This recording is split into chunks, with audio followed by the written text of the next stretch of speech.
This is Scott Becker with the Becker Private Equity and Business Podcast. Here are 8 of the stories that we're following this morning, and thank you for listening to the podcast.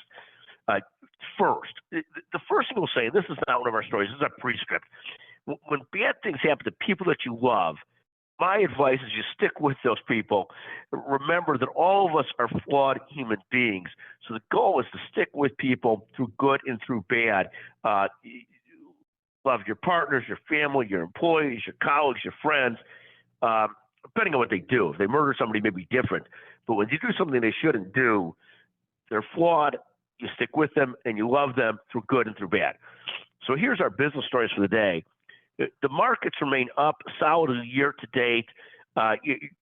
Here are second, the 5 largest market cap stocks and what they've done year to date. Microsoft is up 9%. Apple's down 5.2%.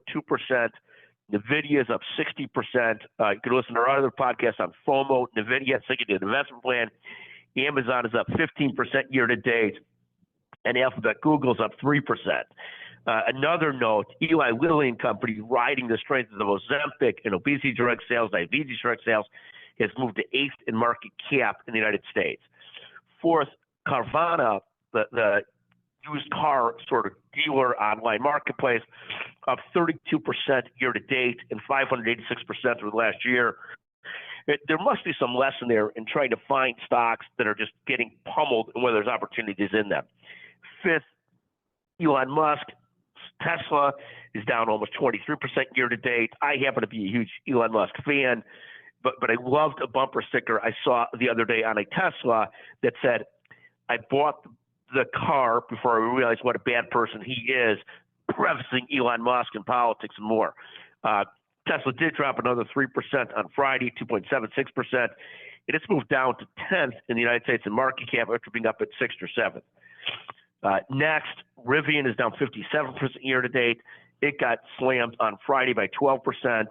The next story, Warner Brothers got slammed Friday. It fell 10%. Bitcoin is up nearly 22% year to date. Finally, the private equity, the Becker Private Equity and Business Podcast is ranked 16th out of all Apple Business News podcasts today. The Becker's Healthcare Podcast is ranked at the very top of the rankings at Apple Business News. A couple of the things that I'll note, we'll separate on 5 of the stories that we're following. They're in healthcare currently, and I think that's all we have today. One of our best podcasts this weekend was on leadership and developing great leaders, and how this has always been a key to business, whether a remote environment or an in-person environment, and it's always been a challenging thing. It just takes a different kind of effort to do that and to focus on it when you're remote, but it's always been a very important part of business, and it's never been easy. Thank you for listening to the Becker Private Equity and Business Podcast.